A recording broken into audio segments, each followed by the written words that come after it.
Hello everyone, my little monsters joining me for this chapter. Chapter 2, Fat Dad. Dennis's dad jumped up and down and shouted with joy. Then he pulled Dennis into a tight hug. 2-0, he said. We've showed him, eh, son? Yes, I know. I said there was no hugging in Dennis's house, but this was different. It was football. In Dennis's house, talking about football was easier than talking about feelings. He, John, and Dad all loved football, and together shared the highs and, more often, lows of supporting their local third division team. But as soon as the match finished and the referee blew his whistle, it was as if that sound also signalled a return to their strict, no-hugging policy. Dennis did miss being hugged. His mum had hugged him all the time. She was so warm and soft. He loved being held by her. Most children can't wait to grow up and get bigger, but Dennis missed being small and being picked up by his mother. It was in her arms that he had felt most safe. It was a shame Dennis's dad hardly ever hugged him. Fat people are good at hugs. They're nice and soft, like a big, comfy sofa. Oh yes, didn't I mention Dad was fat? Really fat. Dad worked as a long-distance lorry driver, and all that sitting down and driving had taken its toll. Only stretching his legs to go out to the service station cafes and eat various combinations of eggs, sausage, bacon, beans and chips. Sometimes after breakfast, Dad would eat 2 packets of crisps. He just got fatter and fatter after Mum left.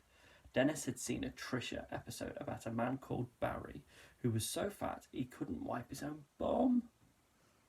The studio audience were told about his daily food intake and oohed and ahed with a strange mixture of delight and horror.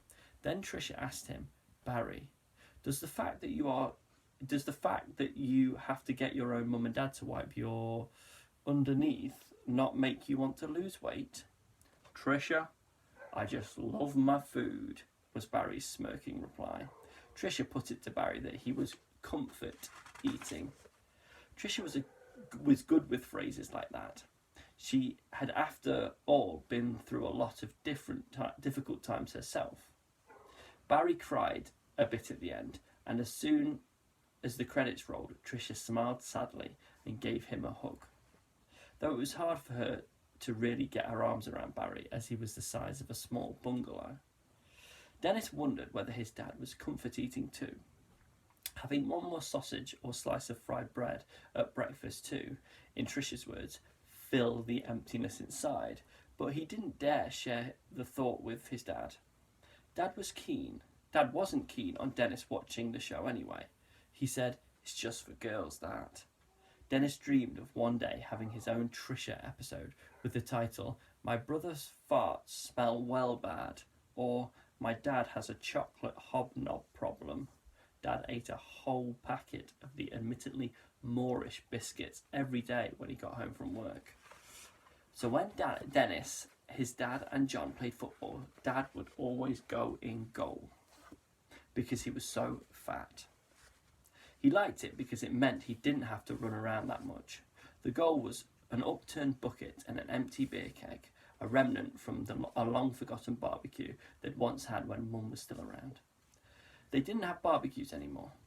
These days, they had battered sausages from the local chippy or bowls of cereal, even when it wasn't breakfast. What Dennis loved most about playing football with his family was that he was the best. Even though his brother was 2 years older, Dennis could run rings around him in the garden, tackling, dribbling and scoring with great skill. And it wasn't like it was easy to get the ball past Dad. Not because Dad was good in goal, it was just because he was so big. On Sunday mornings, Dennis used to play football for his local club. He dreamed of being a professional footballer. But after his mum and dad had stopped going, he had always relied on his mum to give him a lift. Dad couldn't take him as he was forever driving up and down the country in his lorry trying to make ends meet. So Dennis's dream floated quietly away. Dennis did play football for his local school though. and was his team's #1 shooter. Sorry, reader, I must look this up. Striker. Yes, Dennis was his team's #1 striker, scoring over 1 million goals a year. Excuse me again, reader. I don't know much about football. Maybe 1 million is too much. 1,000? 100? 2? Whatever. He scored the most goals. As a result, Dennis was incredibly popular with his teammates, except the captain, Gareth, who picked Dennis up on every little mistake on the pitch. Dennis suspected that Gareth was jealous of him because he was a better footballer. Gareth was one of those boys who are unusually large for their age. In fact, you wouldn't be surprised to find he was really 5 years older than everyone else in the year, but had just been held back on the account of being a bit thick. Once, Dennis was off school with a really bad cold on a match day. He had just finished watching that day's Trisha, a gripping episode about a woman who discovered she was having an affair with her own husband. Then he was looking forward to some Heinz tomato soup and his second favourite show, Loose Women, where a panel of angry-looking ladies debated important issues of the day, like diets and leggings. But just as the signature tune was starting, there was a knock on the door. Dennis got up grumpily. It was Darvesh, Dennis's best friend at school. "Dennis, we desperately need you to play today," pleaded Darvesh. "I'm sorry, Darvesh. I'm just not feeling well. I can't stop sneezing or coughing." "Achoo! See?" replied Dennis. "But it's the quarterfinals today. We've always got knocked out at the quarterfinals before. Please." Dennis sneezed again. "Achoo!" It was such a strong sneeze, he thought he was going to turn inside out. "Please," said Darvesh, hopefully, as he discreetly wiped some of Dennis's stray snot from his tie. "Okay, I'll try," coughed Dennis. "Yes," exclaimed Darvesh, as if victory was already theirs. Dennis gulped down a couple of mouthfuls of soup, grabbed his kit and ran out of the house. Darvesh's mum was sitting in her little red Ford Fiesta outside, with the engine running. She worked on the tills at Sainsbury's, but lived to see her son play football. She was the proudest mum in the world, which always made her son squirm a little. "Thank goodness you have come, Dennis," she said as Dennis clambered onto the back seat. "The team needs you today. It's a very important match, without doubt the most important match of the season." "Just drive, please, Mum," said Darvesh. All right, we're going. Don't talk to your mother like that, Darvesh," she shouted, pretending to be angrier than she really was. She put her foot on the accelerator and the car lurched uncertainly off towards the school playing fields. "Oh, you've decided to come, have you?" growled Gareth as they pulled up. Not only was he bigger than everyone else, he had a deeper voice and was disturbingly hairy for a boy his age. When he showered, he looked like a big monkey. "Sorry, Gareth, I just wasn't feeling well. I have a pretty bad..." Before Dennis could say cold, he sneezed again, even more violently than before. Achoo! "Oh, sorry, Gareth," said Dennis, wiping a small gloop of snot from Gareth's ear with a tissue. "Let's just do this," said Gareth. Feeling weak with illness, Dennis ran onto the school pitch with his team, coughing and spluttering all the way. "Good luck, boys, especially my son Darvesh." And of course his friend Dennis. "Let's win this for the school," shouted Darvesh's mum from the side of the pitch. "My mum is like so embarrassing," rumbled Darvesh. "I think it's cool she comes," said Dennis. "My dad's never been to see me play in a match." "Let's see a nice goal from you today, please, Darvesh, my son." Maybe she is a bit embarrassing," agreed Dennis. That afternoon, they were playing St. Kenneth's School for Boys, one of those schools where the pupils felt a little superior just because their parents had to pay for them to go there. They were a very good team, though, and within the first 10 minutes had scored.